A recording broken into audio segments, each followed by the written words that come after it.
shooters, loaders, and casters. Welcome to the Georgia Shooting Connection Friday night live stream. We hope y'all had a good week. CW, how was your week? It was an awesome week. The fall is here. We got 30s and 40s overnight. We got 50s and 60s during the day. Getting lots of yard work done, outside work done. Really, really nice weather. Really great. Got to the range a couple times. Made up a whole bunch of videos. Had a really, really good week. Bama, how was your week? Pretty good, except for some dental problems. I broke a jaw tooth in half. As we say in the South, jaw tooth. Lower right first molar, as the dental lab side of me would call it. So I've been dealing with a lot of pain. Sorry to hear that. They can't do anything about it until I get through a round of antibiotics. So I've been nursing that and eating Jell-O. But other than that, it's been great. How about you, Rebel? I got my replacement trigger in. I'm installing that now. And business has really picked up. People getting ready for hunting season. The range is a madhouse. We've had last Saturday, we had to go down every 30 minutes and go, hey, your hour's up, Bubba. And yeah, we had them rack, pack, and stack. And, that generates business. I don't make a whole lot off the range, but because I don't own it, but I do make a lot off ammo sales because of it. So I don't gripe too much, Yeah. Other than that, everything's. So I'm looking for the latest, greatest stuff to put on the shelf, and we just ordered. We just ordered 30 pounds of powder, and Chad didn't tell me he was going to make us go broke, but we ordered 30 pounds of powder, and it was all unique and bullseye. So to find unique is, it's been years. It's been years, a few years since it's been in the shop. So anybody need the unique, make the trip. Because I don't ship. Who doesn't need unique, man? Dang. Me. But I'm going to buy some anyway, I counted them jars of unique after you left, Jamie. Make sure you didn't hide nothing. And britches leg or something. I was just loading some unique the other day. I love it. It ain't the best powder for everything, but it sure is a good powder. Anyway, Kyle, what you got going on? Good evening, everybody. I'm just relaxing. Got done working and getting ready to rinse and repeat tomorrow. Hey to everybody in the side chat. Looking forward to cutting up with y'all. It's going to be a good time. What about you, Six? Oh, it's been a pretty good week for me. Can't complain too much. I did miss last Friday due to an accident, so but she's okay. But she's okay. And hadn't done much other than just pilling around the house here. Did some work on this rifle in this picture here, and that's about it for me. It's supposed to rain tomorrow, so we'll probably work inside again. What you, Jamie? I'm good, man. Trying to say hey to everybody out there. They're kind of rolling through, boy. They're just there's Red Raider reloading. Hey, Larry. There's Crash. Look at them all.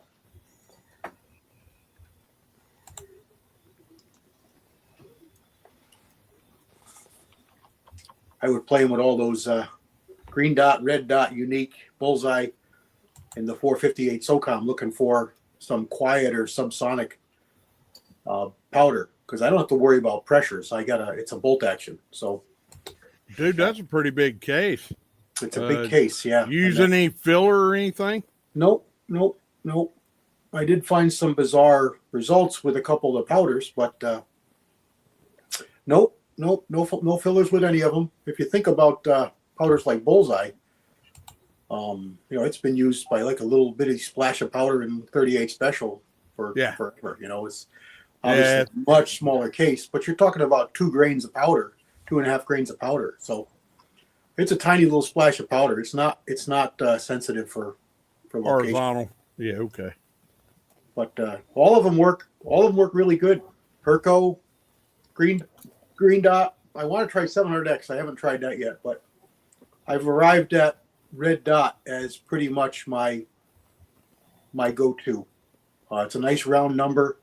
It gets me right at 1,000 feet per second with a 480 grain bullet, and it's noticeably quieter than 1680, which is my old, the old sub powder that gets your pressures to work your action. I don't have to worry about that, and all that extra gas is noise. Even though it's a big suppressor, it's that's what a suppressor does. It grabs that gas, and when you have less of it, you have less noise.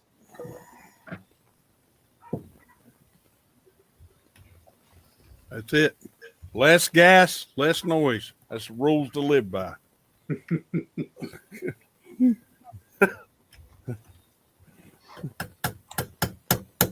So when you go to the Mexican restaurant, order no frijoles. Yeah. That or a side of Beano. So yeah, we gotta welcome all you guys in tonight. Walter said he was going to be a little late, so hopefully he'll catch us halfway through or so. Be out courting again. I forget. He told me what he was doing. I forget what he said he was doing. Catching up on something.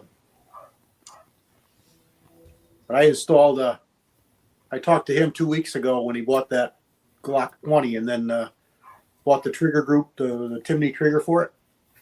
Yeah. I ordered one as well. And it came in yesterday or so. And I got it in today. And we were chatting back and forth. We actually had a phone call and he gave me some pointers that aren't, well, it's not like they tried to hide anything, but like most things, they kind of assume that you know things that you don't know, and plus kids today, they talk kind of fast, and luckily it's YouTube, so you can stop it and restart it and stop it and restart it, and they just kind of glazed over a couple of hiccups in the road, but got through it, and I went from a 5-pound trigger to a 3-pound trigger. Walter went from a 10-pound trigger to something less. He didn't say 3. I just watched his video. what he got to, but Yeah, I think it was about 3.5. Anything's better than 10. And they give you 2 springs, a heavier spring and a lighter spring for the trigger return. And I chose the heavier spring because they say it gives a more tactile reset. So I wanted that over the lightest trigger. I didn't need the lightest trigger. 3 pounds is plenty light for a semi-auto.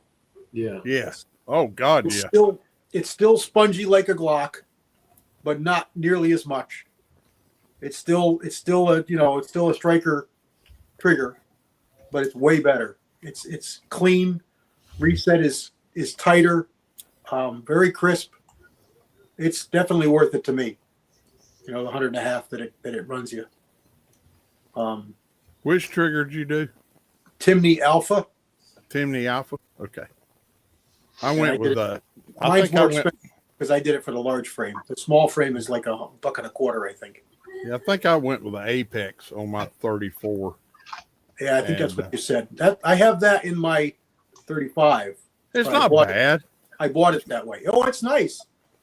It's the nicest Glock trigger I've had up until this one. I think this one is as good. I can't say it's really better, but I haven't shot it yet. Just Right. snapping it dry. But it's a big improvement for sure. Big improvement. Plus, it's don't get the trigger tech. yeah. Plus, it's Yeah, I never I had a trigger heard. tech for the pistol. I like it in a rifle. Yeah, the trigger tech's causing a lot of problems with the Glock. It's kind of on the don't buy list. Yeah, it's a neat design. It you pull the whole block out of the back, and you take the spring out. You take your disconnector out. I'm sorry, you take the spring out, not the disconnector, and the stirrup for the trigger. And this new piece just slides right down inside that void. It's got a screw on the bottom that holds it in place, and you got a little shim you got to put in to hold it in, and that shim is a bugger for adult big fingers. I couldn't get it at all. I had to go and get forceps to hold it, to get it in place. It was just too small. I couldn't do it. But I got it once I got the forceps, tweezers to work too. Yeah. And it was good. That was the only hiccup, and it was just a matter of, fumbling fat fingers.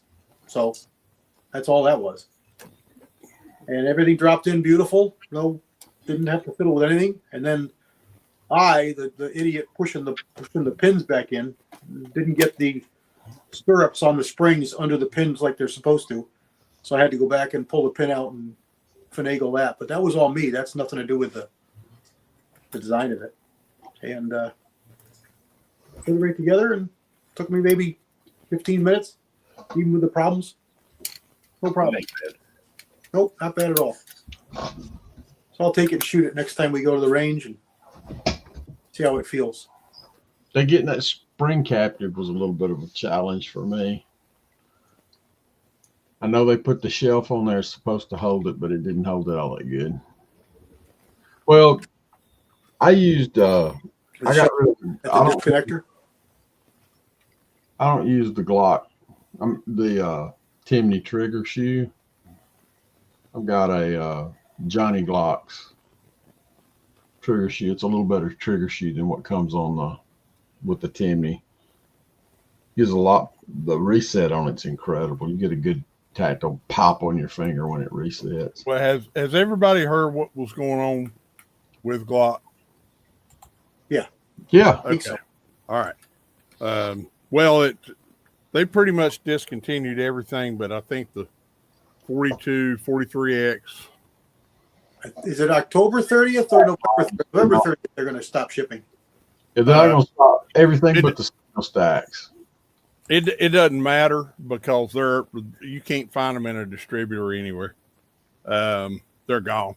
Everybody bought them up like they're going to be some kind of rare piece, And I'm like, not. And then they're coming out with a Glock 17V. And all this is over a lawsuit from California.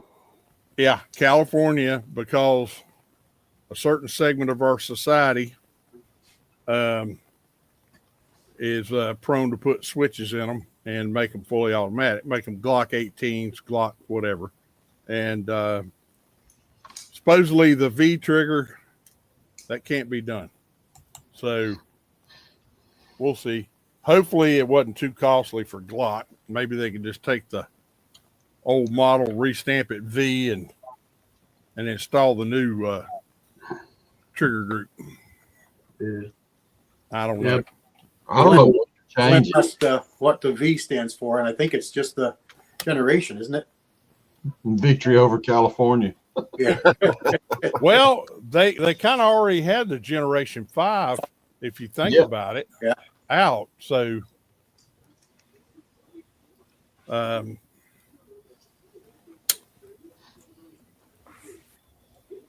here's the test. I got a coworker. He got online and he ordered a whole bunch of OME Glock parts because he's afraid he's gonna need something one day. He ain't gonna be able to get it. Man, there'll be Glock parts forever. No, he wanted OME stuff. So some of it has OME because he's got aftermarket stuff on all of his anyway.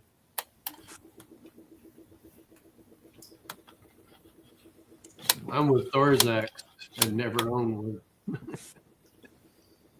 I haven't owned one for a long time.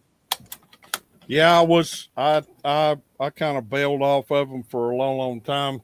Well, I mean, just one. I've got multiple, not just one. Yeah, I put a hole in my mama's cabinet with one, original generation one, and that's why I learned your booger hook was your Enemy. was your best safety, and I sold that gun, didn't buy a Glock for a long time, and then that 19X came out, and that was right up my alley, buddy. There has been a lot of accidental discharges trying to clean a Glock. It just How? That's not accident. That's not accidental discharge. That's negligent discharge. Yeah. That's stupidity discharge. I'm going with the. My buddy put a hole in his grandmother's kitchen floor from the basement. Thank God she wasn't in there cooking or something.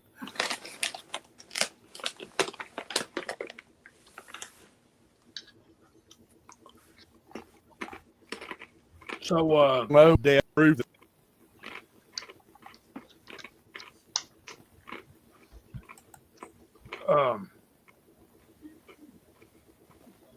dang, Ricky.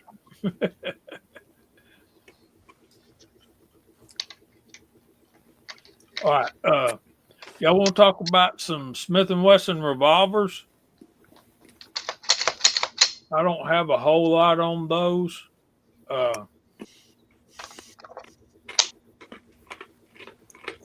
Kind of because I think most folks know a lot about them. Yeah, there you go, Crash. Accidental equals negligent. Well, I was trying to give him some credit. Here's the thing, man.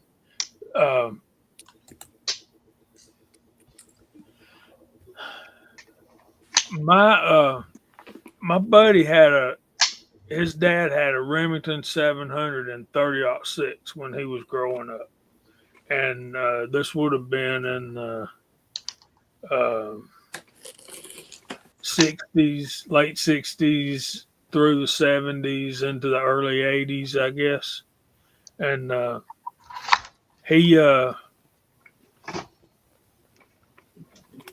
they were getting back to their truck, and he had been carrying the 30-06, and he took the safety off so that he could clear the weapon, and it detonated. That's an accidental discharge. Luckily, he didn't have anybody covered with the barrel when that happened. But I know that trigger thing was a real deal, and I know some people. I've read some stories, seen videos, and all that kind of stuff. But that was a real thing, and part of me wants to blame that for the situation that Remington finds themselves in nowadays as being pretty much extinct. And Yep. The thing about those, even those old 700s, if you can get your hands on one, that is arguably the most accurate barreled action that ever been conceived and mass produced. There's Mock. Hey, man. But if you, excuse me, Bless you. if you can find them, I would still buy them. And reason being is y'all talking about triggers. Put you Do what I'm aftermarket doing. Timmy Yeah. trigger in there and be done with it. Problem solved. Do you know that Mr. Walker, who designed that trigger in 1948, something like that, and it was used in the 721s and the 720s, which was the forerunner to the 700, came up with a fix for that. And he proposed it to Remington, and Remington Corporate decided that would just be too expensive to do, and we'll just let it ride. Well, here we are, 2025, and a lot of people don't know that Remington's back in business, but they're not producing nothing fast enough, and their caliber list is about that big, whereas companies like Ruger and Savage, they've got all the modern stuff. And I love Remington. I mean, it's a 200-year-old entity. Because they bought themselves back from Freedom Group when Freedom Group put them up for sale. And Freedom Group was the worst thing that ever. I hope that never occurs in the firearm industry again, although it probably will because of greed. At one time, Vista Group owned Savage, and they still owned all the reloading stuff, just about, except Alliant. And they owned Alliant. I'm sorry, except Hodgkin. And Savage bought themselves back from Vista Group. Now Vista Group has sold off all their CCI and everything to a Czechoslovakian dude who seems to have a vested interest in the United States, because he's made a primer plant in Arkansas. They're called White River primers. No, they're no more available than any daggum thing else, but at least he's invested in this country. He's also very interested in the Ukraine war. He's a very big Ukraine supporter. So I wonder where a lot of our powder's going. Jeez. I know, right? Yeah. Yeah, Crash. They'll buy the stuff up and suck up the equity and then sell off the. I mean, there's been a lot of good gunsmiths, particularly at Marlin. Had to change careers. Yeah, and they'll take the biggest company, and lump the debt of the smaller companies on top of the biggest company, and that's what happened to Remington. So,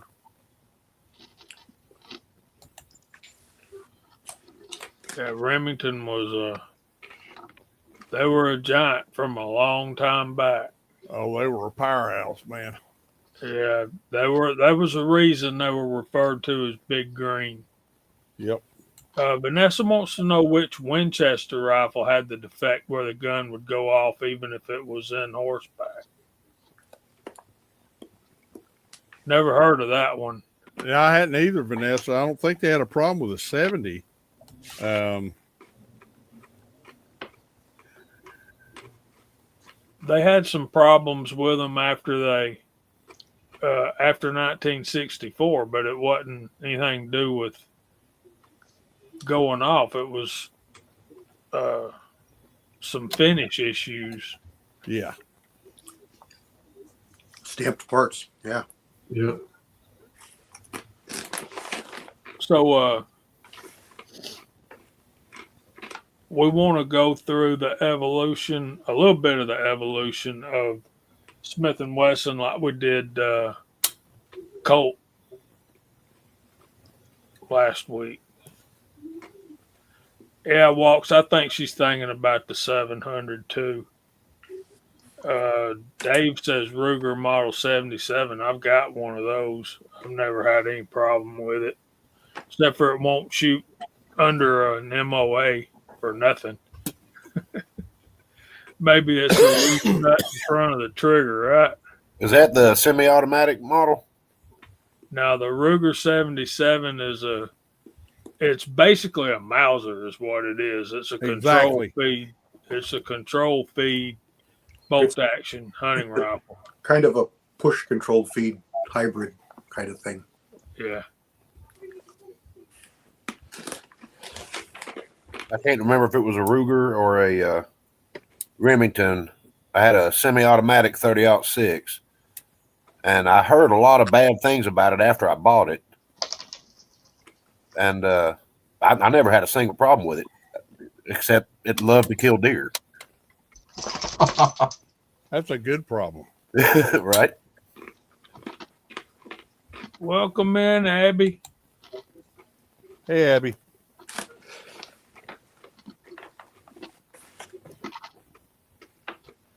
Ozzy's out to remind us that there are no barbecue guns, only barbecue holsters. Yeah, I've never barbecued a gun. No, me neither. What do you put on that? Yeah, what sauce would you use? Western North Carolina or Eastern North Carolina? Or you can go South Carolina. Yeah, I'm not into the mustard.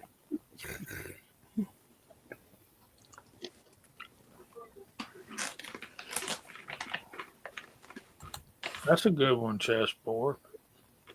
Man, my 1947 trigger pull gauge. I got a good digital lineman at the shop. I don't know why I didn't bring that thing home.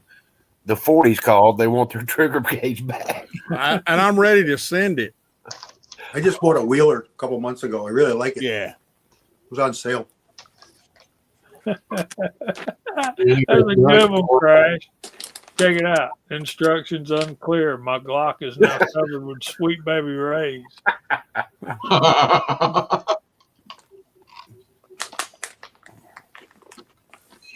Now you're talking, Miss Kitty. Let me tell y'all something. You guys that smoke meat like I do, some of y'all, I know a lot of you do. Pecan is the stuff, boys. It is good. Yep. It's I good. like it. It works good and it lasts a long time. And it burns hot. A little bit of it. Yeah, a little goes a long way. Yeah. All right, we're fixing to call out the side chat. What we're tapping in tonight, guys? S&W. S&W. There you go. Since I said it, I'm counted. How, My how do you, phone's in the how do you spell that, Kyle? S&W. Like the start of sandwich. Like that. All right. Here we go. Y'all ready? And hold on a minute. They're off the page almost. CW Longshot's on the panel and in the side chat. He was first. Bama Dad's also on the panel. Mike, the Rebel Hester, is also on the panel. Crash is out there. Miss Kitty's out there. Glenn Davis, Texas 6, is on the panel as well. Edward Petty, Ozzy Osborne, Andy 79Z28. We miss you on the panel, brother. Ron 2A Matters, Walks Fletcher, Mr. Pollard, Papa's Place, Casey Dolph, Abigail. S&W. Bobby Barlow, Alaska 1 Andy. Walks Fletcher is a cult dude, apparently. Dale Pogue, Ron 2A Matters. I guess we're up to date. I think there's more of y'all than that's out there. So we welcome you all, whether you want your name called out on TV or not.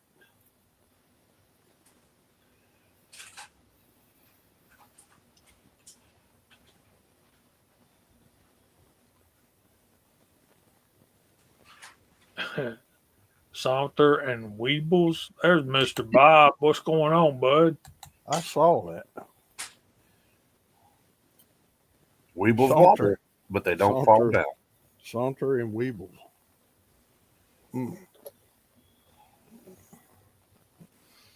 that a law firm? Yeah, that's Rape 'em, Cheat 'em, and How. Dewey. Yeah, that's a law firm. Dewey, Cheatham, and Howe. Yeah. Don't ask me how I know that. Yeah, Walks. I've only got one Colt, and it's not a revolver. It's a 1911. So, I hope to change that one day soon. I'm really. I know the thing. Guys want these the snake guns. I want a Viper and 357 Magnum with a 3-inch barrel. I got a King Cobra at the shop, Snubby. It's a whole lot of money for a little bitty gun. That's what I thought. But just to answer the Walks, I sold my Colt Anaconda, but I ain't never selling my Smith 19.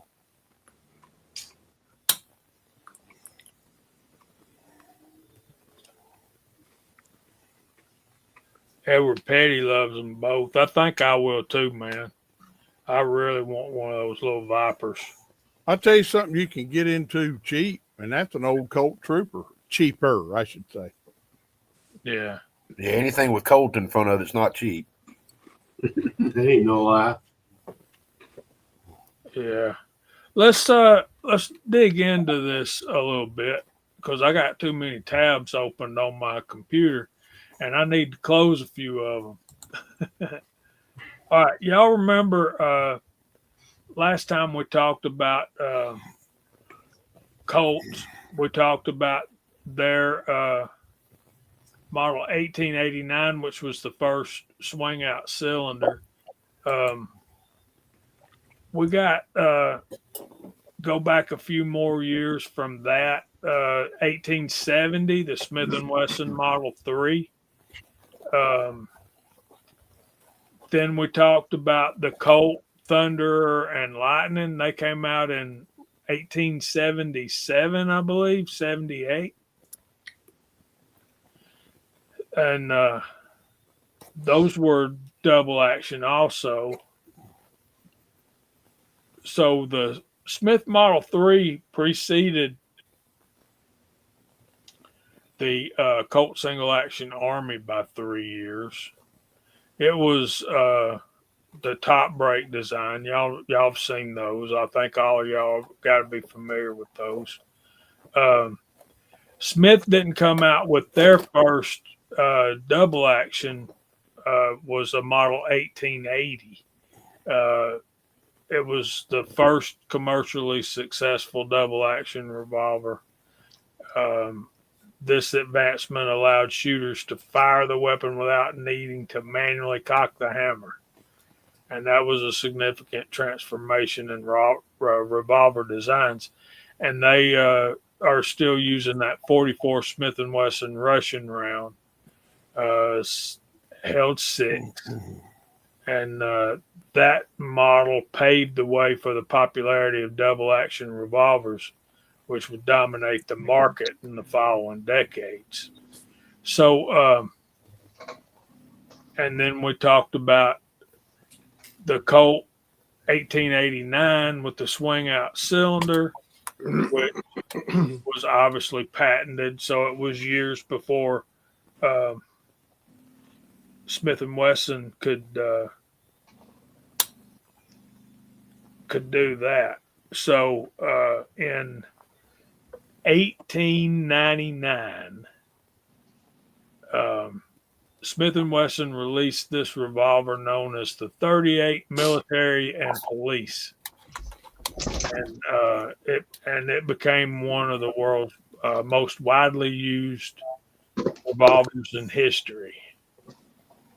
It was a no-nonsense design, reliable, and it was the standard revolver for police departments across the country for much of the 20th century. And it shot 38 Smith Wesson Special. It's a 6-round, and it was a K-frame, and so it was kind of lightweight and balanced. The 38 military and police, or the 38 M&P as it's known today, well, as they call it today, morphed into the Model 10.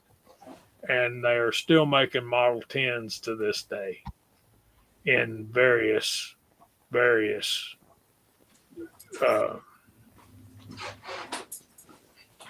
what's the word? Forms and fashions. Variations.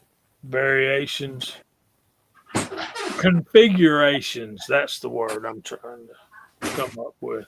Yeah, I believe if you can get a Model 10 before a -6 or a -8, it'll have the heavier barrel, and it'll be more gooder, as our buddy Mario would say. So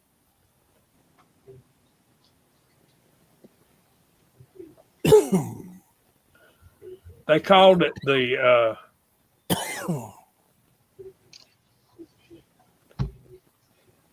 they originally, some people called it the 32 hand ejector first model.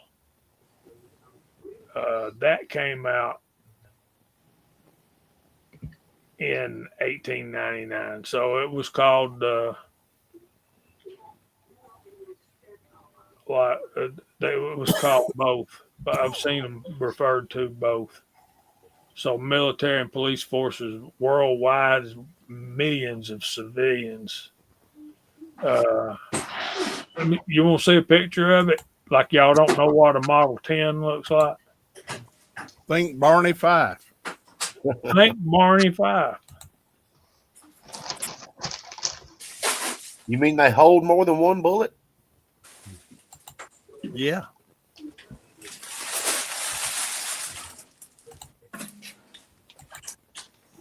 There's your Model 10. Ain't it very Barney Fife? Yep. See, some of them had these. See how skinny the frame grip is. I don't like that much, and the barrel is tapered to the front, and it's no adjustable rear sight. So it is what it is. Simple, no frills.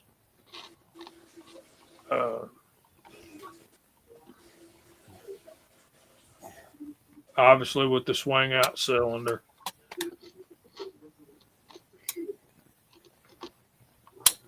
And call today, and you too can have one for the very low price of. No, we don't sell anything, Kyle. We don't. And what we have here is there's your Model 29, Miss Kitty. And that behind the red, that's a Model 36 in front of the red, which is basically a Model 10 with a shorter barrel.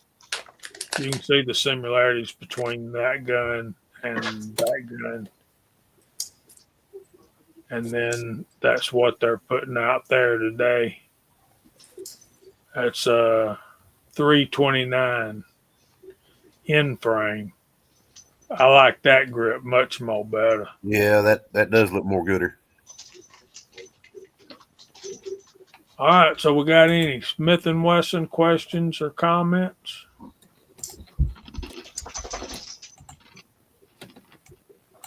And like I said, folks, we've got the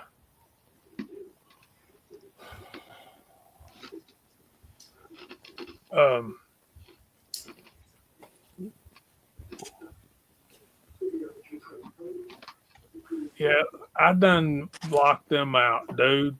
I wish I hadn't have done that.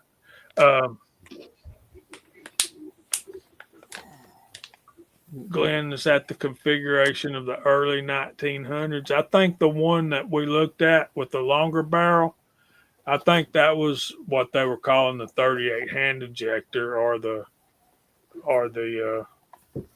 whatever that other name was for it.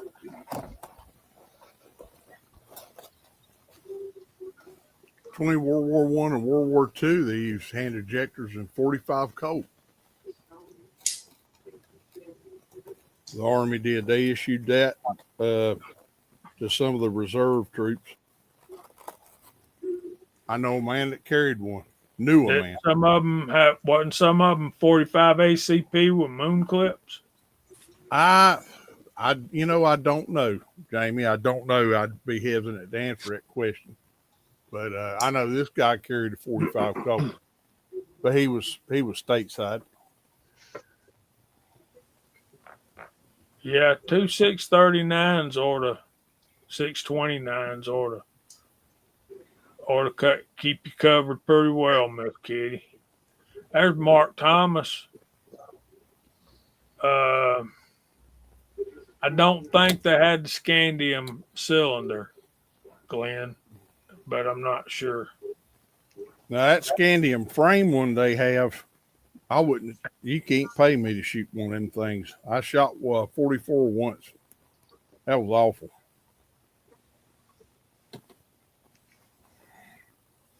Carrying it would be nice if you were hiking, and if the bear was after you, I doubt you'd feel the recoil, but it hurt. It hurt.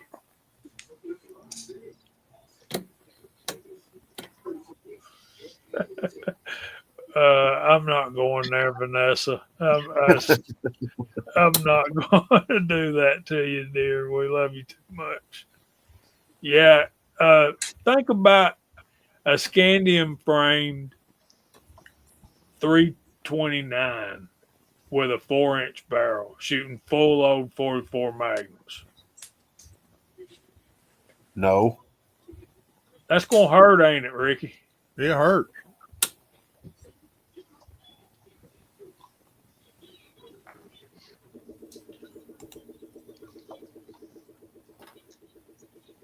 Dave says his Model 10 will shoot a ragged hole at 25 yards, hold the X-ring at 50. Stop, out of the box.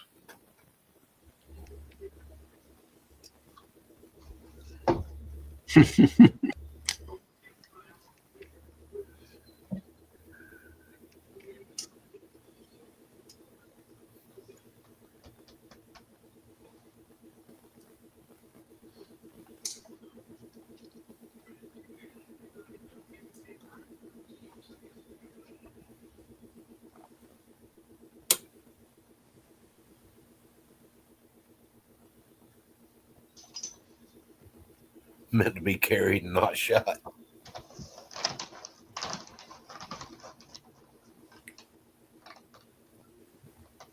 That sounds nice, Ozzy. I'm trying to catch up on what y'all were talking about.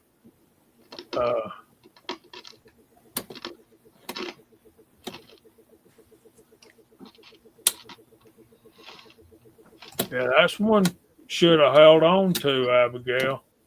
You can find them pre-model 10s there. Collector grade now. Hey, man, shit's jumping at me. So Thorzak's likes those Model 10s. You not deer hunting 6? Next week. Our deer season opens next Saturday. Dadgum, I thought your deer season down there Oh, opened in August. Well, archery season's Yeah. in October. South Carolina's got the darnest rifle season I ever saw. Regular rifle season always opens the first Saturday of November. Yeah, Illinois got a messed up hunting season. Yeah. South If you Carolina, was- their rifle season's in now. I think there's Is it? been a youth week this week. Ours started last weekend. Rifle? Yeah. Wow. Yeah, we did notice a bunch of trucks pulled off on the side of the roads when we were out walking the dogs. It started last Saturday morning. I tell you what, I saw a turd of herkies coming home. About 20 of them. These all young ones, and our turkey population have been dropping some, so it's good to see those.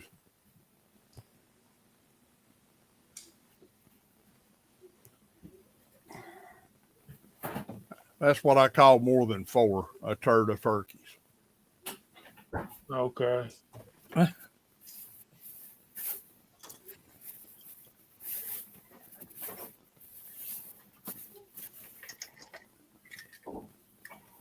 Yes, Glenn Davis, they do. And that's really big in South Carolina. You should watch Bubba Roundtree Outdoors. If you want to go to his channel and look up some of those deer drives. I don't like that. I don't. They outlawed it here in Texas a few years ago. But them boys is good at it. I'll tell you that. Oh, I had plenty of relatives with deer dogs, man, blue ticks and stuff. Justin, you got to be careful saying that stuff like that now that we have an American Pope, dude. It carries a different connotation nowadays.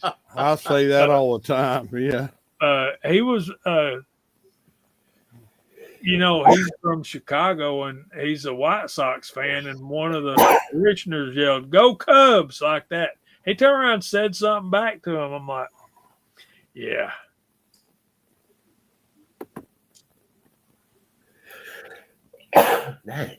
Bless you. Walks used to have an old Navy M&P from an old gunny back in 72. Dang, man. Wish you still did too, dude.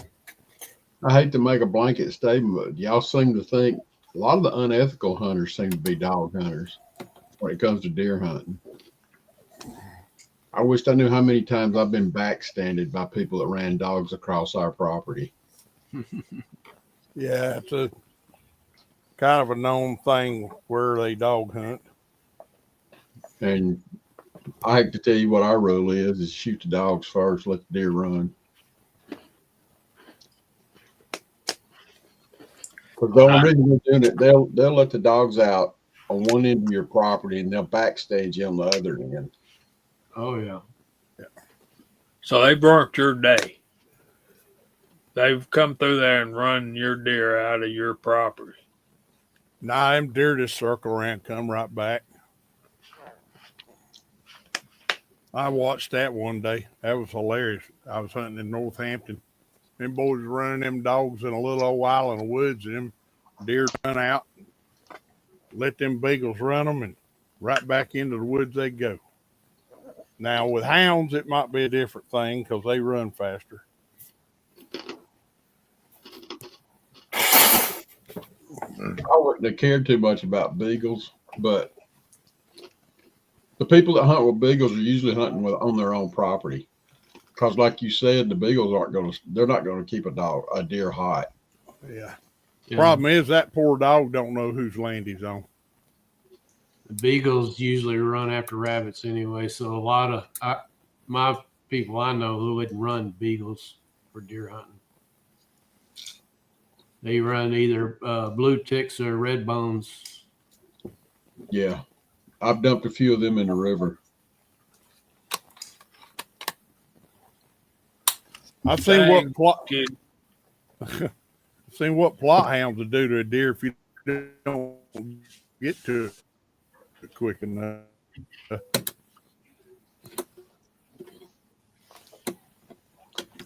we hunted a lot of Out of it. forestry property, so they had a lot of room. Yeah. Miss Kitty wants to know who's going to win the World Series. Conventional wisdom has the Dodgers in 5 or 6 games. That's a strange name for a bookie. Come on in if you get back, Walter. We'll leave the light on for you. I never heard of a bookie named Conventional Wisdom. Hey, this ain't the NBA. This is MLB. Yeah, you ever heard of the Black Sox? Yeah. Shoeless Joe. Yeah, all that was going on way before.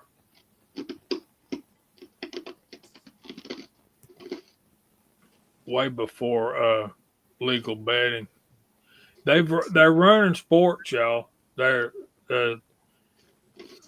anytime there's money on a game, somebody's going to take it, and somebody's going to lay down a little bit.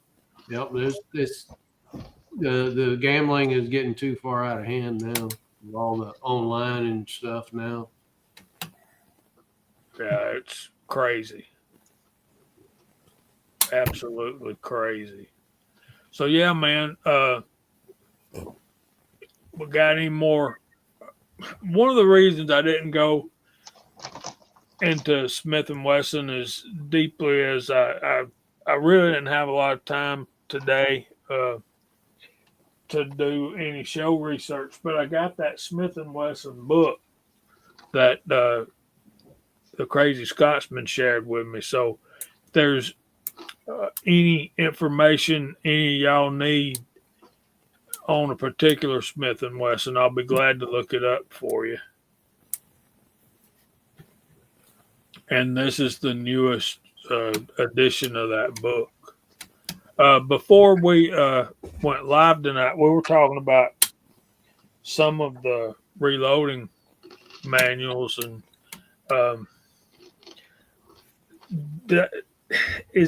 which one of them is it? Is it Hornady? Got the new book out? I haven't seen a new Hornady book. I think Hodgson put out their new book. Yeah, what was the last one, CW? 10? Yeah. Yeah. I think so. Yeah. It's got the big X on the cover. Made out of bullet. No. I like that book because they do use a lot of different powders, but they only use Hornady bullets. You know, I kind of get it, but Hornady's got the 12th edition out. I got the 11th. Okay. Sorry. Yeah. Hornady's could just come out with the 12th. well, that makes a bunch of us that didn't know that. I thought 10 was the newest one. Actually, it says coming soon. Okay. What's the last edition of the Lyman? Of Lyman? Yeah. I know they come out with one after the 50th. I've got the 48th. I've got the 50th. Huh? 51st is the newest one. I've got the 50th. Yeah, Edward Petty got it. He's 51. Everybody knew that but me. So I got to get me a new Lyman book too. Well, the good thing That one's about been out. That one's been out a while though. I'm surprised you don't have that one, unless you put it off for some reason. I remember when it came out a couple of years ago. Julio and I both did reviews on it when it first came out I hadn't bought a brand new manual in a while. because we had to wait for it to print. We both got it from Lyman Direct, I think. My dad's asking you, does it give a release date? On the Hornady, I'm assuming. let me look. I'll look up on Amazon and see. I know Wolf Publishing has announced the latest powder profiles book. If anybody does those, that's an excellent resource. In the Handloader magazine, they do a powder every magazine, every I won't say month because it's not a monthly magazine, but every issue. And they have the writer do custom loads and workup loads and talk about the powder. And so it gives you some data on current cartridges and such. And they put that all together in a book. And they've been doing that since 1966. So every year, every time they offer one, it's all previous data with new powders added. That's cool. It's like $50, but it's a wealth of information. If you get the magazine, you got it already, but you got to leaf through 50 years of magazines to get it. This is all in one. So I pre-ordered mine. It's going to be here after the first of the year. CW, what's your favorite burn rate chart? You know, I don't use them so much. Whatever's in the manual that I happen to have on the bench. I don't put that much weight in them. I'll tell you the one I like the best, and it seems to be a lot more honest than the Hodgkin, and that's in the accurate book. Before Hodgkin bought Western Powders, the last accurate Western Powders book. I like their manuals. Yeah, the way that thing was listed out, Yep, it was very, very honest. You got to remember, Hodgkin is a relative burn rate chart. Relative, a lot of times to the advantage of Hodgkin powders. Right.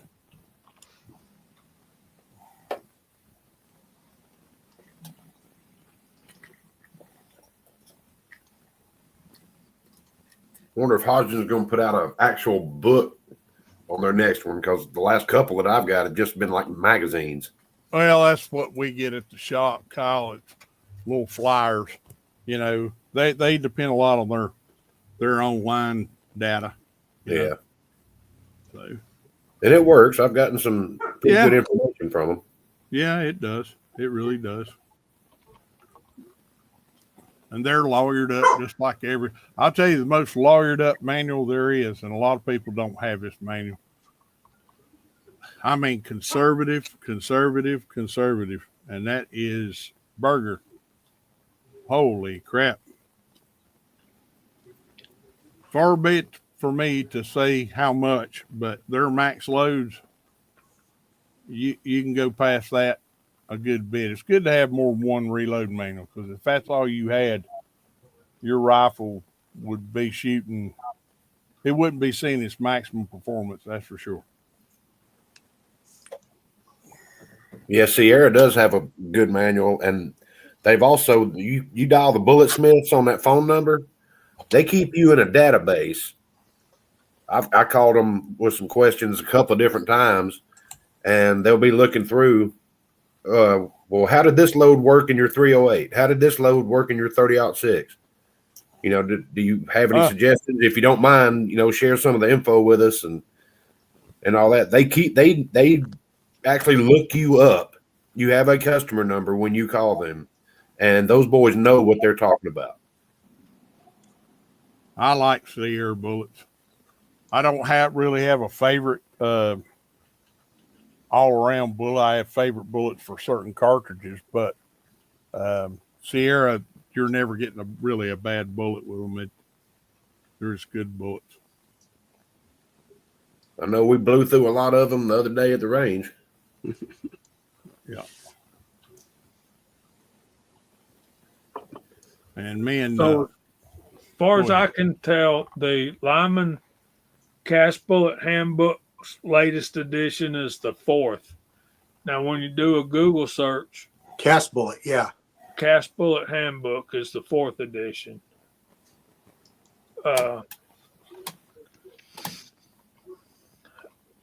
If you do a Google search, a 5th edition will come up, but you get sent back to the 4th.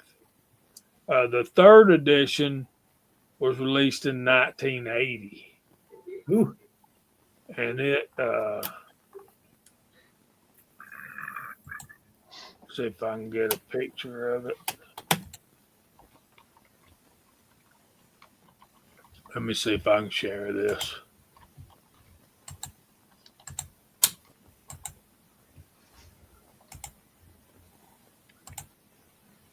That's what it looked like. There's one after that though. yeah. That's the third edition, 1980. Yeah. The one I have is the fourth edition, Right, the blue one. the blue one. Yeah. That one. I've got all of them.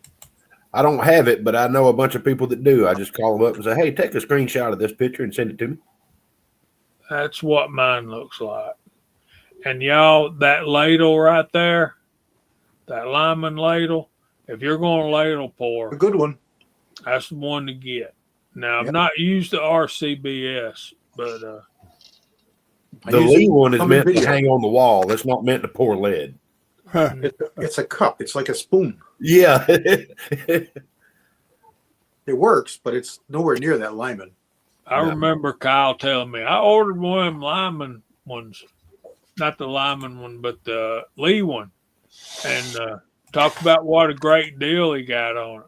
I called him back a couple of days later and said, "You ain't gonna believe this." Yeah, we were on a video and he held it up. I thought he was going to cry, man. What happened to it? They're It went on set with Honey, I Shrunk the Kids. Oh man. I'll tell you what'll get you. Look at those big ladles. Like if you wanted a big one to pour ingots with, man, they want a fortune for those. I just did what Jerry Mitchellak did. Take a damn old bean can and hose clamp it to a broken broomstick or something like that. And just There you go. pour it in. There you go. But you'd be amazed at how heavy like a 16-ounce can of beans gets when it's full of lead. You better believe it. I've got a big ladle but it's thin stainless steel. And every time I lift it up, I'm afraid that the cup part's gonna break off because it's spot welded on. Yeah. Now, I'm scared to death it's gonna pop, and I don't want to be nowhere near it if it does. That is true. The first time I used my little homemade method, I dipped it in there, got it full, went to pick it up, went nope, and poured half of it back out. Dave, I don't trust my rigging that good. Roto Metals have really nice ladles, but boy, they're really proud of them too. So, one thing you released for the 12th date, no release date for the 12th of it. Okay. Put that up there.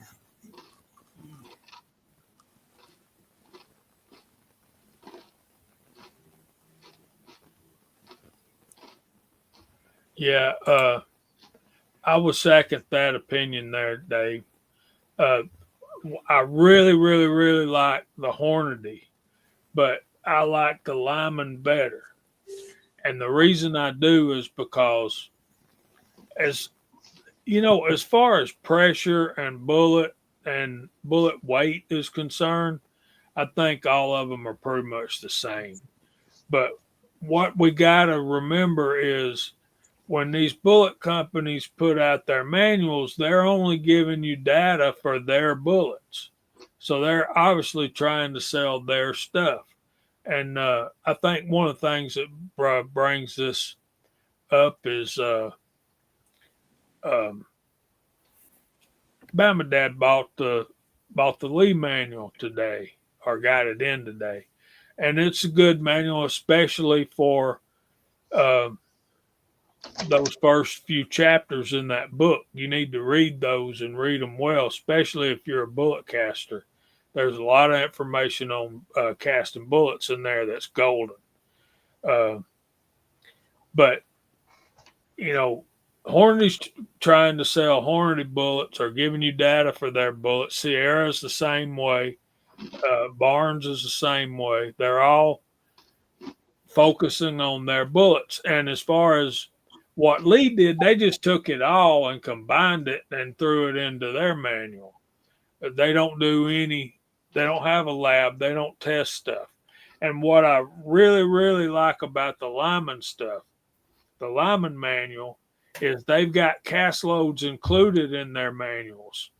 And they actually have a lab where they have tested their bullets and are giving you data, including cartridge overall length.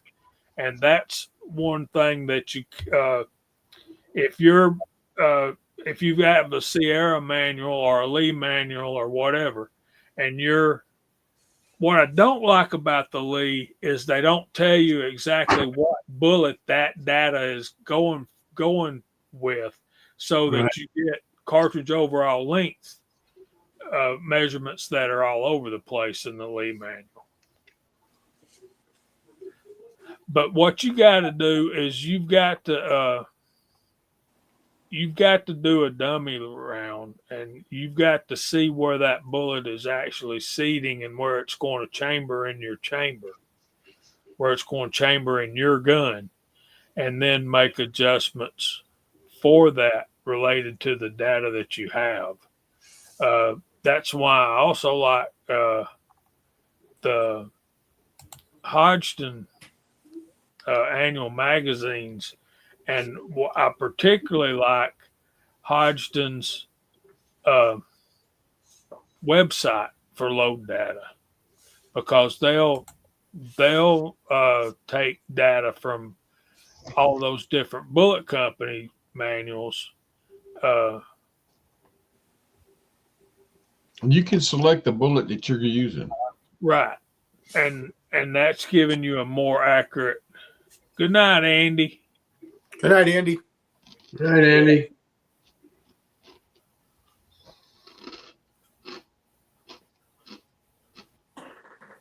Continuing your train of thought, Jamie, is the Lyman manual is preferred because they don't make bullet, powder, or primers. So they're going to list everybody's, a vast selection of the popular ones from everybody else. That's what I always suggest, and that's the biggest reason. Everybody gives, good, safe information, but all these companies are going to be specific for the products they sell, where Lyman doesn't sell those. So you're going to have the best bang for your buck when you're just starting out. As you get established and you find out that, man, I'm only using Nosler, Hornady, Sierra, whatever bullets, buy their manual, because that's what you're using.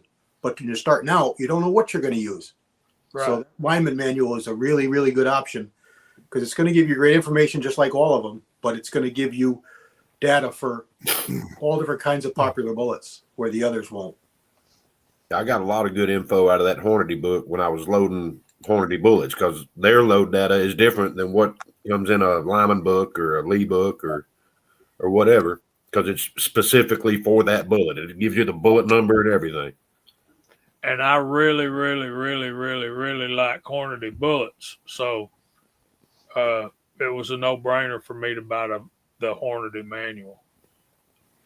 And Dave makes a good point that they match the performance of the data. But where you're going to have a variation between different manufacturers' bullets is mainly on the cartridge overall length. All y'all agree with that, or am I talking out my backside? No. No. You cartridge overall and how much case capacity you still have. And then you can compare bullets to bullets. So a boat tail is obviously a little longer bullet than a flat base. So you're going to start touching powder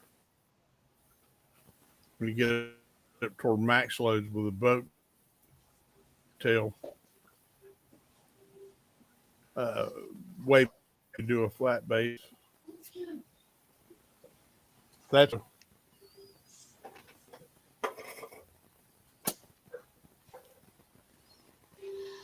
especially in small case capacity rounds like 223, 300 blackout, anything short and small. The weird thing about And 300 a lot of- blackout is most of the time the projectile's longer than the case. Well, subsonic, yeah. Quite a bit so with Yeah. subsonic. Yeah, it's almost silly looking, but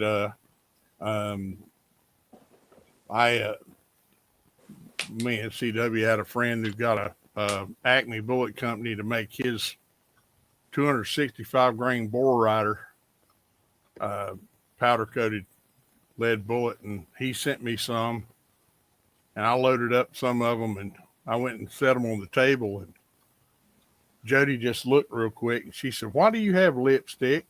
They're red." Well, honey, that ain't lipstick. But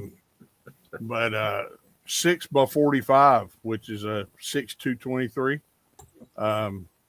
all those loads with the powder you use tend to be a little crunchy. They tend to be a little compressed. 6 PPC, N133. It takes a lot of compression and still likes it. So you kind of got to learn your powders a little bit. A lot of people are afraid of compressed loads. There's no need to be afraid of compressed loads it's how much compressed, you know? Yeah. You got to know how long your bullet is. I think it's the 9th, Hornady's 9th. I just did a video on it last week. It's going to be coming out in November, but I forget what the topic of the video was. But anyway, it's I used the manual. Oh, it was when I did the Whisper 300 Whisper data, comparing it to AAC. I think it's the 9th manual from Hornady. It's an older one when they did the two manuals, the big thick one for all the ballistics. Yeah. So it's going to go back when computers just started, because you can get all that in a computer now, so they don't offer it anymore. But that manual gave you a lot of wildcats, that particular manual, and the PPCs are in there, the BRs are in there, the TCUs are in there, which are not in very many manuals. That's one reason I bought the Burger manual. CW. Yeah. It's got a lot of wildcats. So we obviously the latest and the greatest is what everybody wants, but don't dismiss those older manuals if you're eclectic in your cartridge selections, because there's a wealth of information in those older manuals, especially with cast bullets, like Jamie started to talk about. If you pick up an old Lyman, Seiko, any one number of the old Lackmiller is what I was trying to spit out, molds, you're not going to find specific data for those bullets unless you look at the 40s, the 50s, when that mold was released. And then you're going to find data using that bullet. And it fell out of favor. That's why it's not offered anymore by, let's say, the 60s or the 70s. And you're just not going to find specific data for that bullet unless you have those old manuals. And luckily, there's places like eBay where you can pick up these manuals from either reloaders who don't want them anymore, or reloaders who don't reload anymore, or unfortunately we pass away and our stuff is sold. So in any event, you can pick up the stuff for good prices, and it's a wealth of information. A lot of those old reloading manuals, specifically I think it's the old Sierra with the Stagecoach on it. Use it for information, but don't necessarily use it for powder loads, because powder has changed through the years. That's the black one, right? I think so. Loose leaf, three ring loose leaf. I think so. Yeah, Okay. they had some misprints. But that's what Justin brought up here, and that's a really good, Justin Lowe. That's a really good method, and that is to always cross-reference. Yes. Look at, find a load that you like. Okay, it's XYZ of powder YZQ, but go check another manual. Or go check 2 other manuals and make sure that there's not a misprint in that manual for that load data. The guy was dyslexic. It's not 96 grains; it's 69 grains. Yeah.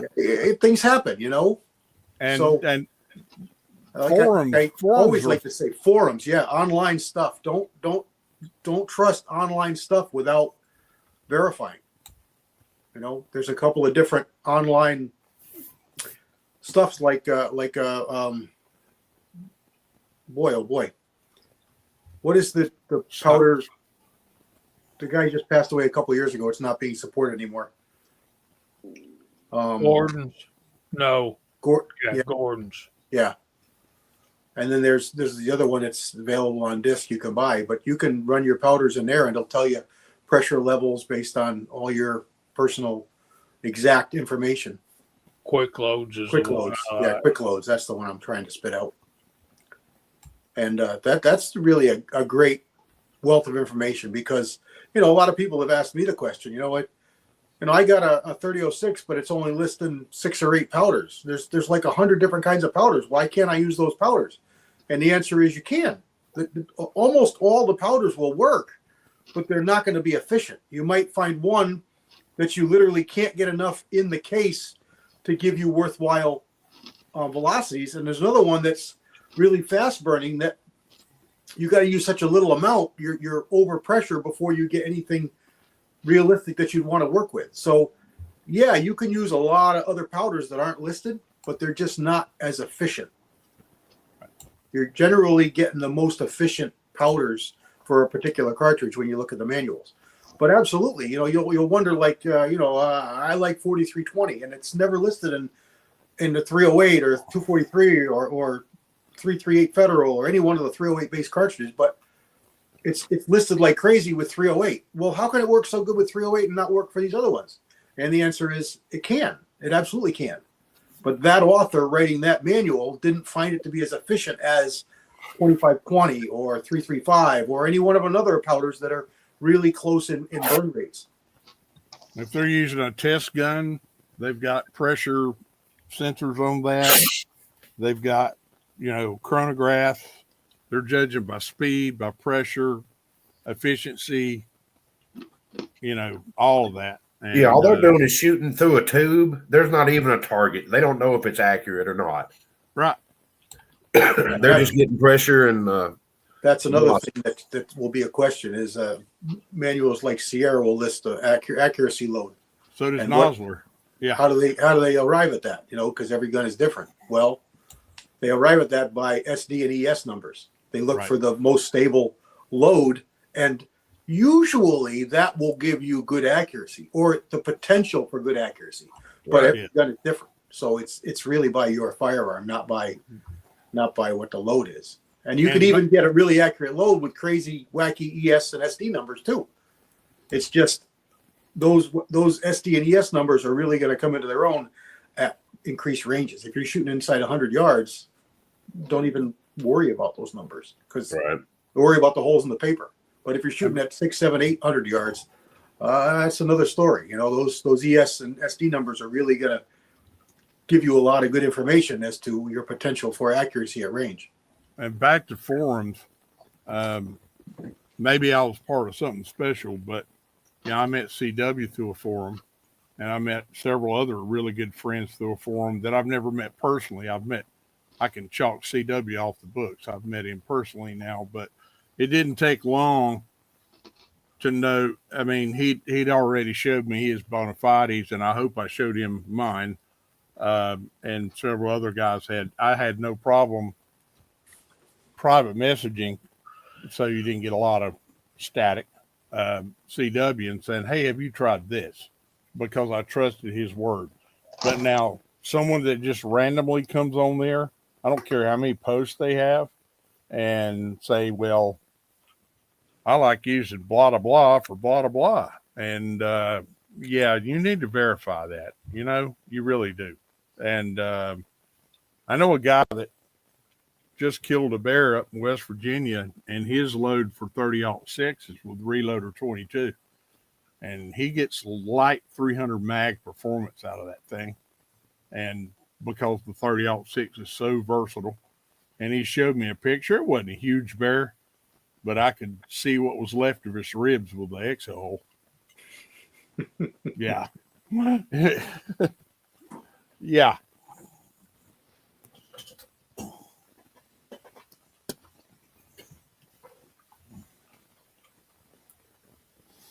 Yeah, quick loads is a wonderful thing, James. But they'll still tell you in their disclaimer it's not a uh, it's It's not. Yeah. not a replacement for data. It'll get you in the ballpark. Well, you can take established data from your book, You're already in the change your ballpark. cartridge overall length, and check and have it test. It'll tell you if it's safe pressure wise. Yep. Here's Gizzard Gary. What's up, bud? Glad you could make it.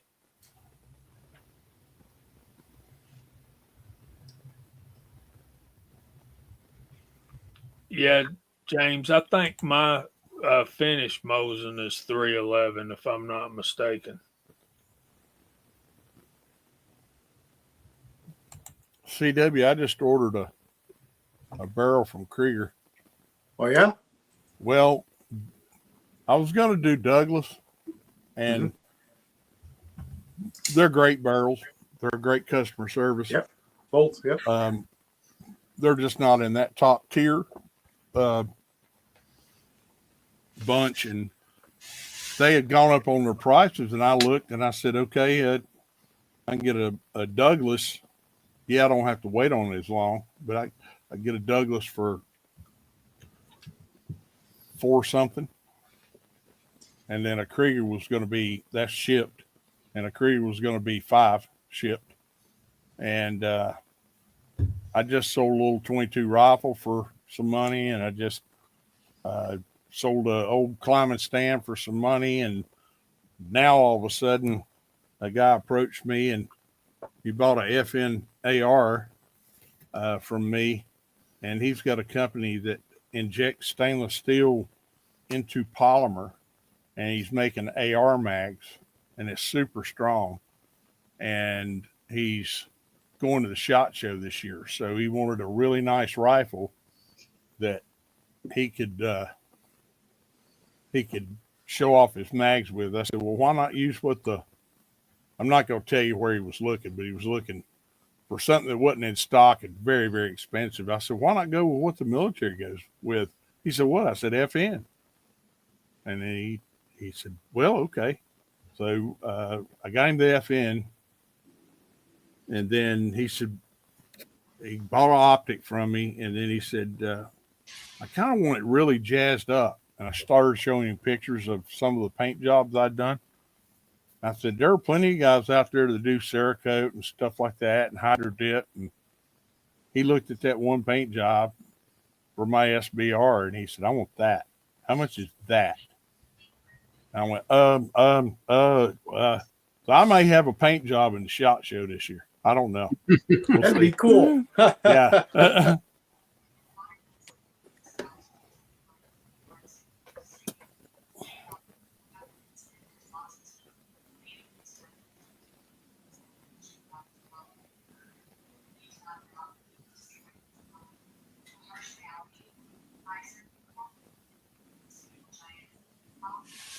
Yeah, I've not tried, James. I've not tried that Stay Ball 6.5 powder yet. Everybody's tried it at the shop, really likes it. I used it in the 06, the Mauser 06, 2 years ago, last year, or 3 years ago. I don't know, a while back.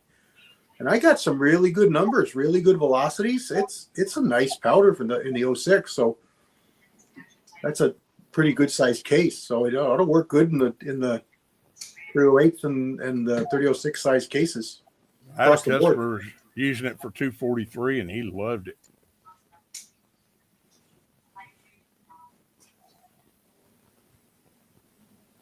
I guess it's pretty close to 4350 IMR 4350. It is. It really is. Burning rate. So everything. There's a ton of powders in that middle range. You know. Yeah, that are not a whole lot different. I'll say this: my rifle really likes that Hodgson's 4350 and 6.5 Creedmoor. I mean, it just really does. That's Yes, a really it good does. choice by a lot of people. They find it that's really hot. And that what's the other one? N550, 5555. There's one of the 550, I've never used any of the 500 series. but it's supposed to be great powder. Yeah, Yeah, I've never tried it either, but I've heard good stuff about it. So yeah, I'm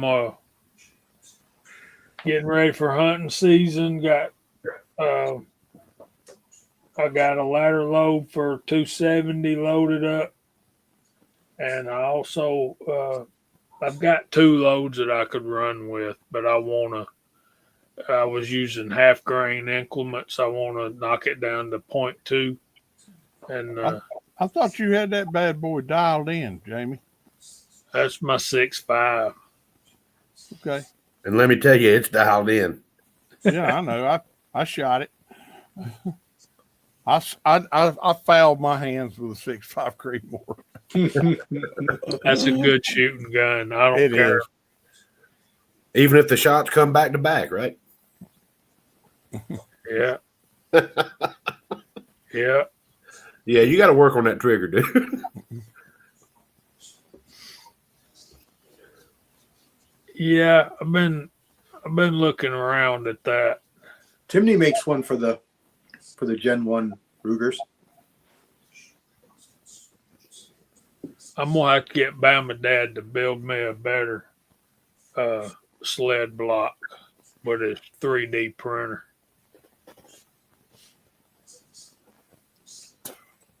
I like that one I got for mine, but it's a ACIS single stack. Mine's jacked up, man. Yeah, I know. It's whole. My rifle was a Gen 1 before they started using those magazines. It's fit for the rotary magazine. Yeah, Yeah. And my 300 black is the same way. And when I put it in that stock, the Ruger American Hunter, the Magpul American Hunter stock, which is basically it's a chassis. It's completely free floated. They're nice stocks, and they're cheaper than a conventional style. The only thing is they're a little heavy, but they're stocks. they're dang heavy. Yeah. But I like the look of them better than a chassis too. They feel good too. They feel good in your hand. Yeah, they feel great. You can hunt them because they don't get wicked cold. They're not metal. You're not holding on to aluminum or stainless steel or some other metal that freeze your cheek to the stock. Yeah, they're a plastic, but they got a good. My buddy loves chassis guns, and I tell him all the time, I'm like, man, I know that thing's accurate. That thing looks as homely as a boxed-in wrench, and it does. It really aluminum does. bedding block. That's what I'm trying to say. Aluminum bedding block. Yeah. Yeah.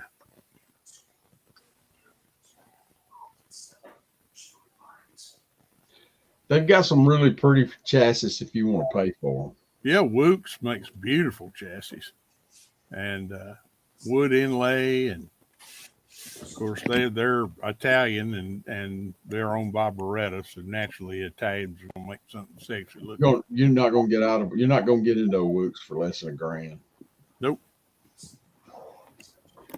I love them. I think they're gorgeous, and half the ones that look like wood aren't really wood. Yeah.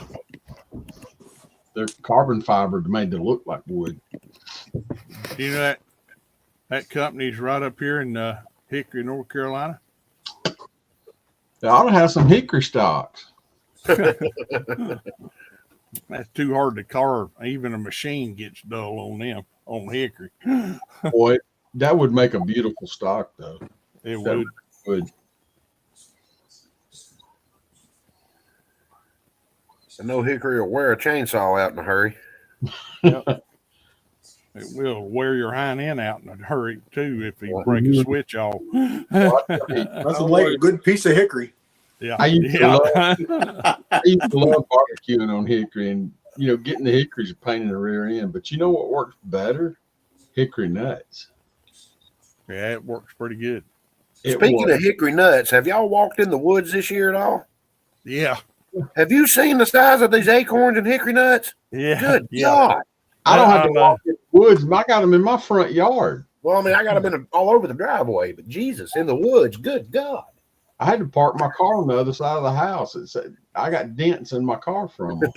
I'm telling y'all, man, this is the time to be out there. If you can't hunt the rut, right now is the time because them acorns are dropping. Tell them 6. Yep. They love them deer. Love them acorns. The only bad thing about it, if it's legal to throw out corn in your area, and you're doing that, they might eat it when they pass by, but they're on acorns, man, and that's about it. The wife feeds the deer underneath an oak tree that's dropping acorns right now, so they're just eating everything. Yeah, there's a vacuum in the ground. Yeah. Oh, yeah. I got a hickory tree that by box stands right next to, and that hickory tree survived tornado winds. It survived hurricane winds. It's been hit by lightning, and it's still going. And that's the only two that make it. Hickory. Yeah, and it's lost can't nothing kill a nuclear explosion can't kill sweet gum. But that thing's dropped so many hickory nuts this year. I took my little 4-wheeler up through there, kind of patrolling the field, seeing what I need to cut back around my ladder on my box stand because it's got privet hedge around it. You know how that crap is. And hell, my tires started spinning. I was going to say, so I got many my hickory lawnmower nuts stuck. under. Yeah. I got my lawnmower stuck in the backyard under a hickory tree. Like, what Yeah. Hey, Chad. Bye, Chad. Good night, Justin. You'll roll your ankle walking through the woods right now. Yeah, I had to put the cover on my boat pretty quick because it was getting A, full of leaves, and B, full of acorns. Good night, Justin. All right, we're past time for the verse of the week. Are y'all ready? Yes, sir. Okay, we've been studying a little bit of Isaiah chapter 6, the great throne room scene, and this is going to make more sense when we finish, and y'all going to understand what we're doing here. And I hope the last verse of the week on this chapter probably won't be a verse. It'll be a summing up and looking at the big picture. But our verse tonight is Isaiah chapter 6 and verse 8. And I'm just going to cover this one verse tonight, so it'll probably be kind of short. But because we're going to see God's response here. So Isaiah 6:8. Also I heard the voice of the Lord saying, "Whom shall I send, and who will go for us?" Then I said, "Here I am, send me." Us, this plural pronoun, this is from John MacArthur. Who will go for us? Hold on. Let's review for a minute. Remember what's gone on in this chapter so far. Isaiah is in the throne room of God, either by vision or by actual transport, and he sees God and the seraphim, and he heard the seraphim worship, saying, "Holy, holy, holy is the Lord of hosts. The whole earth is full of his glory." And then his confession. He says, "Woe is me, for I am undone, because I'm a man of unclean lips, dwell in the midst of a people of unclean lips. For my eyes have seen the King, the Lord of hosts." Then one of the seraphim flew to me and touched his lips with the coal from the altar. and said that, behold, this has touched your lips. Your iniquity is taken away and your sin is purged. And that's when he also heard the voice of the Lord saying, whom shall I send and who will go for us? Then I said, here I am, send me. So Isaiah sees this great throne room scene. He sees the seraphim worshiping. He's convicted in his heart of his own sin and how unfit he is uh, as a human in the sight of God and in the presence of these angelic beings that are there. And God says, uh, whom shall I send and who will go for us? Then his response is, here I am, send me. Uh, John MacArthur said that us there, the plural pronoun, does not prove the doctrine of the Trinity, but it does strongly imply it. And he refers us back to Genesis 1:26. Here I am, send me. This response evidenced the humble readiness Bless you. of complete trust. Though profoundly aware of his sin, he is available. So once you've seen the Lord and realize how holy it is, and he's convicted you and all of this, then you're willing to send me. And uh, David Guzik there thinks that it's strange that God would ask a question at all. What does God wonder about? What questions would he have? What does God not know? But God is asking for a person because God wants to reach the world and he wants to reach it through willing people. It isn't that God doesn't know who these people are. It is that God is waiting for ready hearts to reveal themselves. And what we see in this passage of scripture is Isaiah's heart being readied. Uh, Guzik there thinks that it's strange that God, uh, that this God of majesty, sovereignty, and power asks for volunteers. He could easily create robots to do his work or command angels to carry out his will, but God wants willing, surrendered servants. And we need to ask ourselves, are we waiting on God to force us to serve him? Sometimes I think I do that, but he's looking for volunteers. Uh,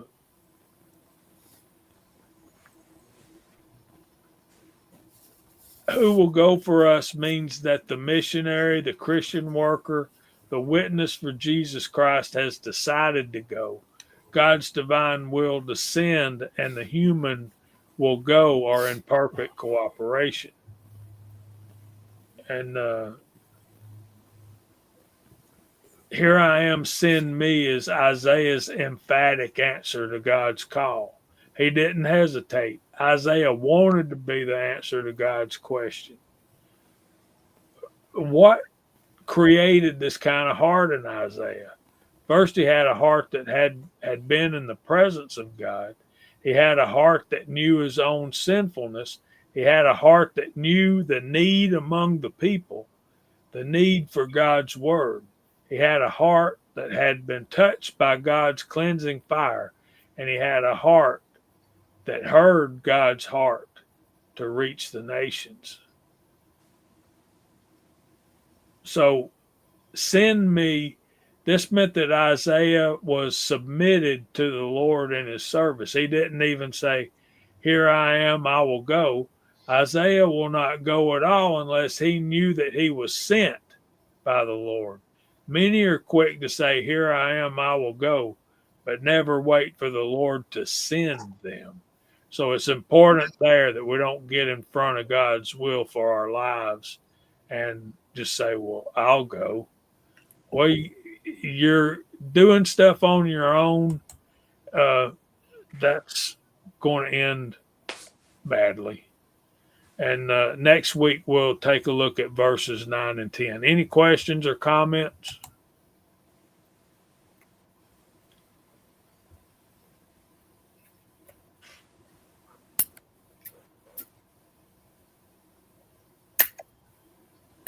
I take that as a no.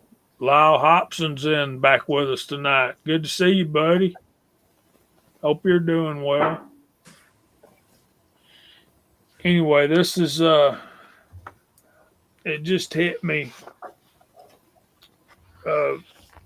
this week.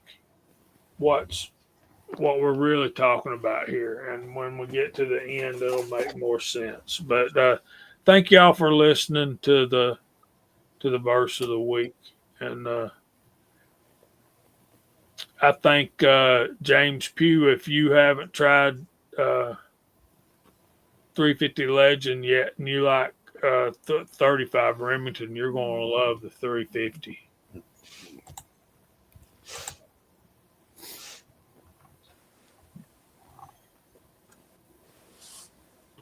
Don't y'all think? Oh yeah, It's a thumper.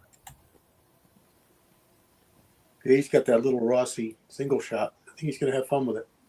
Yeah, he is. Lyle, we're just glad you're here, bud. Thanks for being here.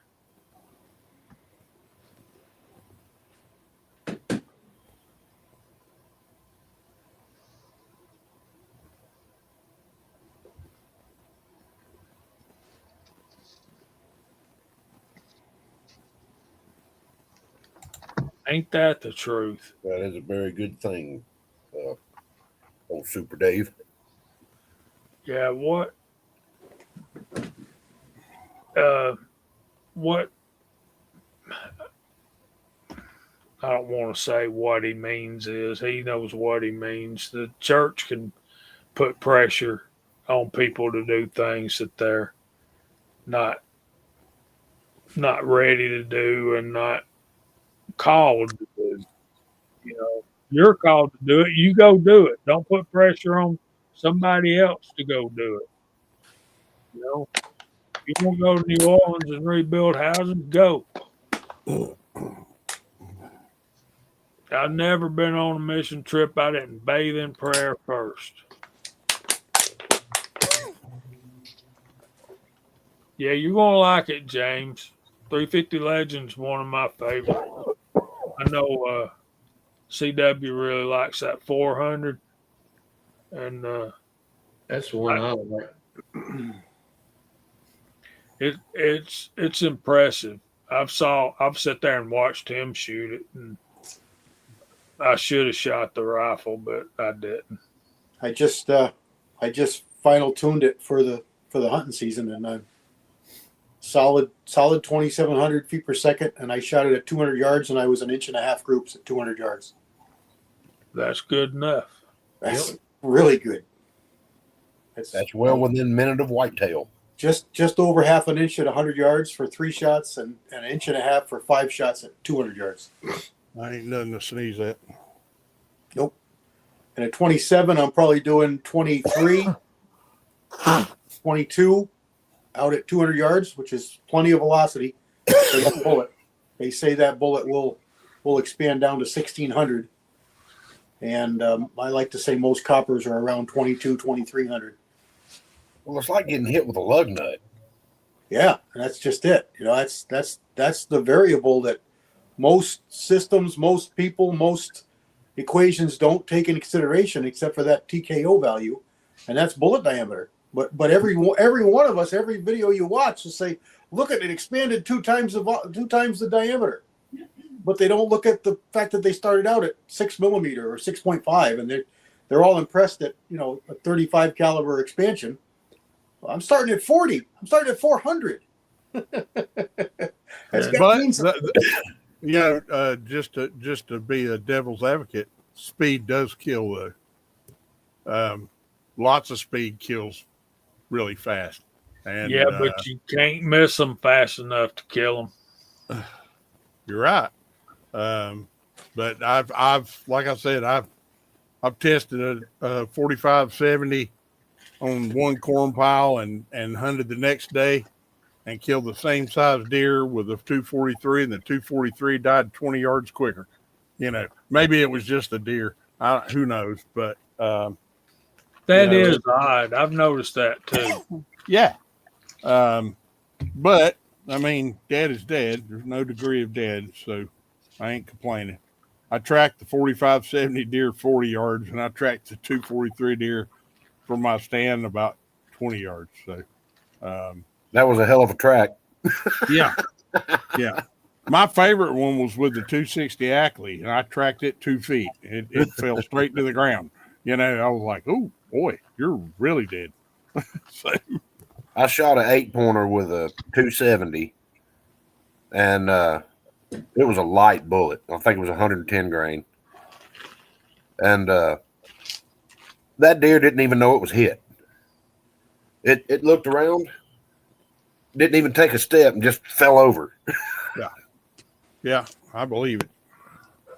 I was like, that was impressive. But I was very impressed, not to get off too far off the subject we were talking about. I was very impressed with that 400 Legend. It's got a wallet. It really does. And that's kind of near and dear to my heart. I like wallopy bullets. I've shot them with little bullets and I've shot them with big bullets, and I prefer big bullets. I prefer big bullets. As long as you're putting them in the right spot. It's, big bullets, big hole, though. I've just shot them with fast bullets, and I've shot them with slow bullets. Yeah. They all fall down. Yeah. Yeah, killing deer ain't that hard. That's what I had a couple guys walk in today, and I told Trent afterwards, I'm like, I hate to say this, Trent, but yeah, I know you're trying to engage those guys in a conversation, ask them questions. I said, but the combined IQ in the cab of that truck was 17. Okay. and they had shot a deer that morning with a bow, waited the perfect amount of time to go track it. They waited 15 minutes, got off the stand, took a picture of the big blood pile, and immediately went after the deer, pushed it 900 yards. That deer was probably 30, 40 yards in front of them the whole time, just, trying to get away from them, and they couldn't hear it. Tracked it about 900 yards and lost the blood trail. And I looked at the blood pile, and I looked at one of the young guys and said, that deer's dead. You need to go back to where you lost the trail, start walking in circles, and maybe you'll find it. And that's unfortunately, that's the typical outdoorsman these days. They don't want to put the work in. I'd stay there all night trying to find that deer. Yep. And that's where we can use dogs here, put them on a trail like that. We can here after dark, and the archery season after dark, we can use a dog as long as it's on a leash, and we can carry a 22 with us.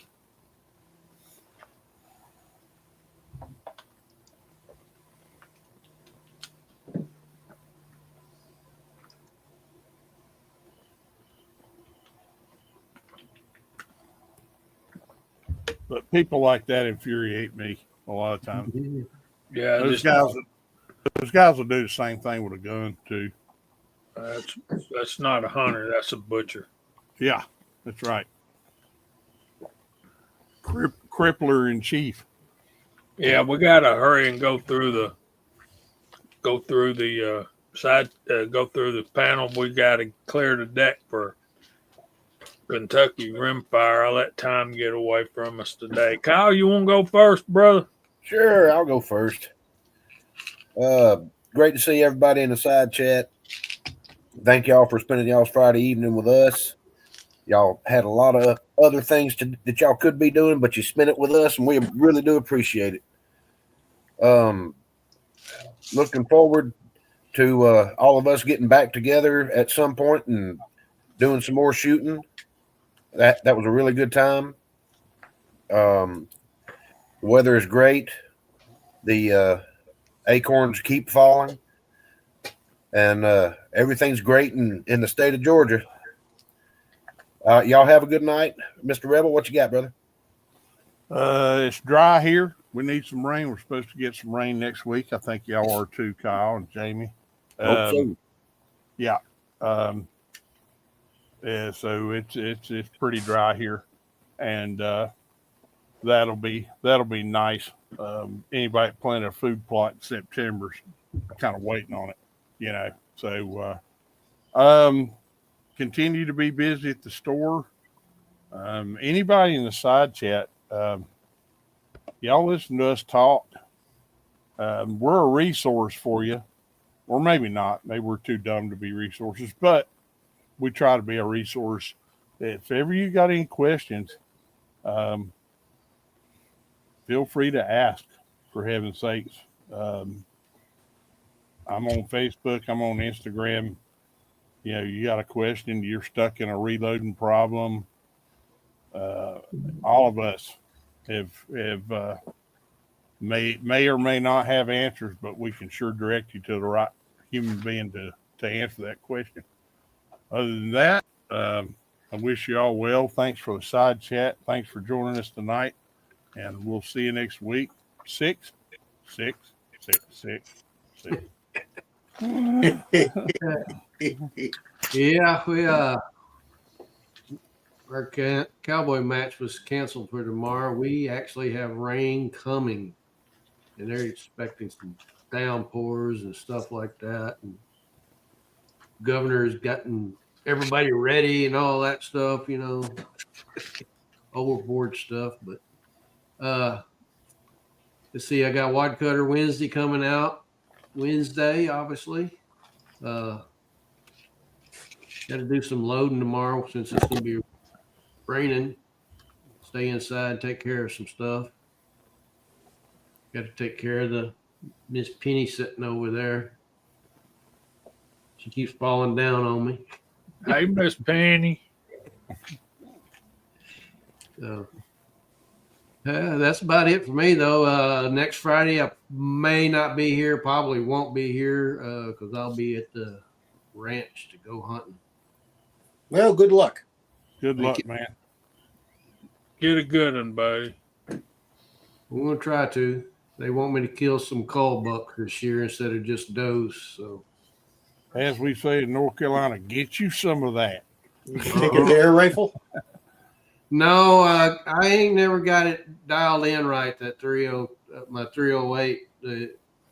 After I put that can on it, I haven't gotten it dialed in right, and I don't want to trust it. So, I am going to take the one behind me though to maybe shoot some coyotes. Good. Cool. Good. So, Good deal. all right, that's it for me. How about you, Bama Dad? I've got a date for a root canal, so I don't have a whole lot of fun planned for this week. Sorry, man. That sucks. Stop chewing corn kernels. Yeah, it's I've suffered with that all since Thursday. Well, actually since Wednesday. So we'll see how that goes. If I make it through it and feeling okay, I'm probably gonna make a little trek up to CMP and shoot the rifle now that I've got the scope mounted back on it and see how it does. If anybody wants to meet me there, that's where I'll be. Mr. Popularity. I'll probably be there alone. I'd love to go again, but I got. That's too soon. That's too sudden.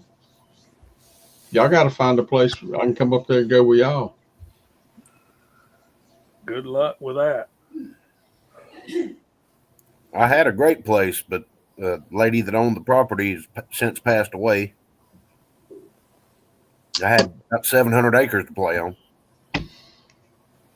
That's a lot of playing. You got that right. I may just shoot out the back, shoot in the backyard. I don't know.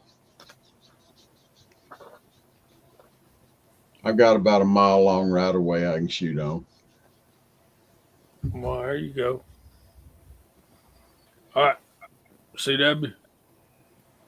I have 4 videos coming out next week instead of my usual 2. So I got some good stuff. Friday I've got a VR to Walter's video from today where he talks about his new Glock 10mm. So that'll be good.